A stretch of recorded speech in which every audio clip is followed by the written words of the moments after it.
ఎన్టీఆర్ 30వ వర్ధంతి సందర్భంగా ఎన్టీఆర్ ఘాట్లో నారా నందమూరి కుటుంబ సభ్యులు నివాళులర్పించారు. ఏపీ మంత్రి Nara Lokesh, MP Purandeswari, cine hero Nandamuri Kalyan Ram నివాళులర్పించారు.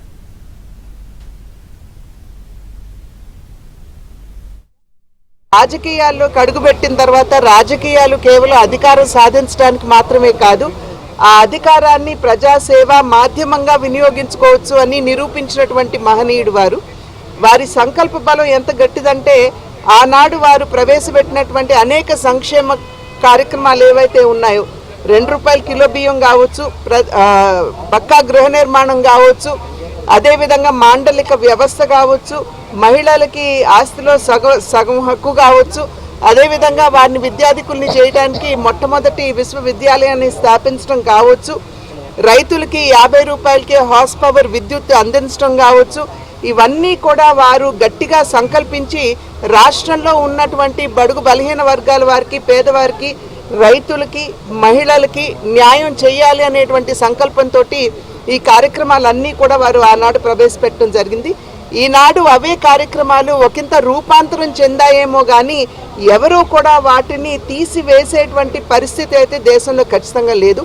ఇది వారి సంకల్పానికి మరియు ప్రజల పట్ల వారికి ఉన్నటువంటి అంకిత భావానికి నిదర్శనంగా మనం భావించాలి. ఆ మహనీయుడు మన మధ్య భౌతికంగా లేకపోయినా ఎల్లప్పటికీ కూడా వారి ఆశీర్వాదాలు మన వెంటే ఉంటాయని చెప్పి నేను విశ్వసిస్తున్నాను.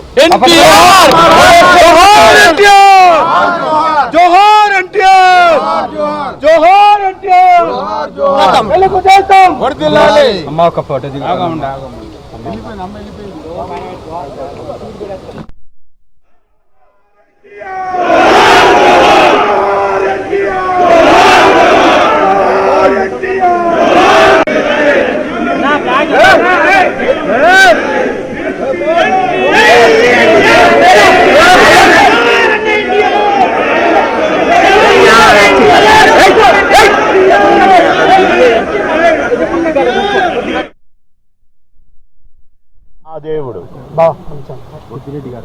నన్ను తమ్ముడు అని సంబోధించి పిలిచిన నా దేవుడు ఎన్టీఆర్ గారు పరమపదించాడు అనటానికి నాకు నోరు రావట్లేదు, అసలు రావటానికి వీల్లేదు. ఎందుకంటే భూమి ఉన్నంత వరకు నా దేవుడు బతికే ఉంటాడు. శకపురుషుడు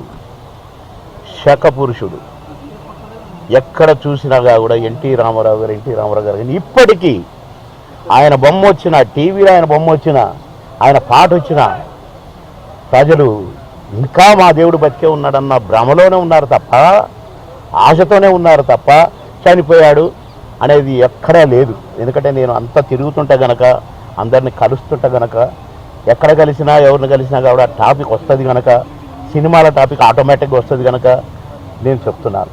కనుక శకపురుషుడు నాన్న ఎన్టీ రామారావు గారు. ఒక ఆయన అన్నాడు, భూమి ఉన్నంత వరకు ఎన్ని జనరేషన్లు మారినా ఎన్టీ రామారావు గారు బ్రతికే ఉంటారు.